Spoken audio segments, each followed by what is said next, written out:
What's going on, everybody? Joe with FBA Basecamp. Over the last couple of weeks, we've getting a lot of questions on variation listings and how to determine how many sales per month. We've been looking at the differences between apps like SellerAmp and RevSeller and seeing which kind looks at the parent listings versus the child listings.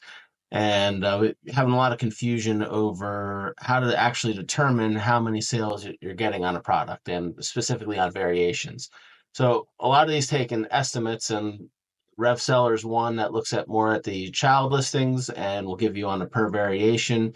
And SellerAmp that a lot of you use will look more at the parent listing and give you a bulk on there. And then you can go and look at the review counts and then kind of determine how much percentage based off of there you think that each variation is getting. Well, Keepa's been rolling out some different information over the last few days, and they made it easier to look at in a chart here. You've probably seen it. It comes up, says in the past 800, in the past 800 plus in the past month. So that's giving you information that's straight off of Amazon. And what that's doing is it's giving you an estimate. Now, obviously, it's going to be up, down from there, and it's giving it to you in 50 or 100 range. So it could be 900, it could be 1,000, but it's somewhere around there. But they're telling you that that's getting that many.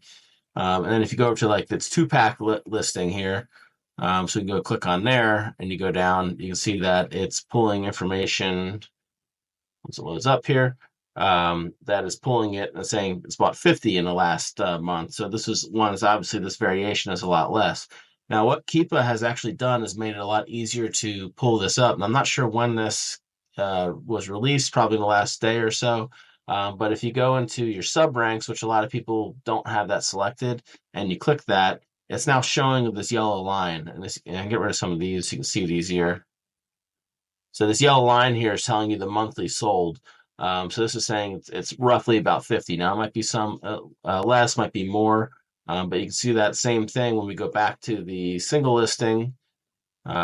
Scroll down to the sub ranks, and in here we can get rid of all these sections so you can see it easier. All right, so then we have, you can see, it was 800 a month, 900. So you can see it's fluctuating a little bit based on the sales that it's getting. And, then back in, January, it was getting 700 a month. So you can kind of make some determinations on, what you're trying to sell when you're making your purchases uh, based on what Keepa's giving you information for versus just looking at something like SellerAmp, which, again, if we pull up SellerAmp, I'm not sure where it'll pop up on this one. Um, all right, so that one's saying 752. So in this case, it's probably relatively accurate for the child listing here.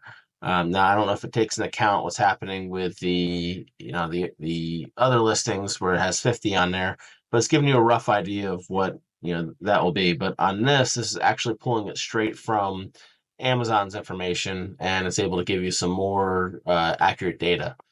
So this is something that you can kind of use in your tool belt here. And again, all you have to do is when you go over to Keepa, that's on your should be popping up on your page here. You want to click the sub ranks button. If you click that off, it'll go back to showing you the two windows that you're probably used to seeing. And again, you just click on sub ranks, and I'll pull this information up.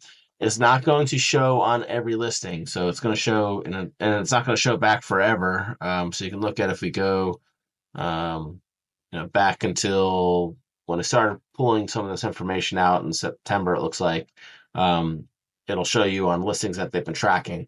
Not every listing they track, and it's not going to show there, but they're going to get more and more information as this goes.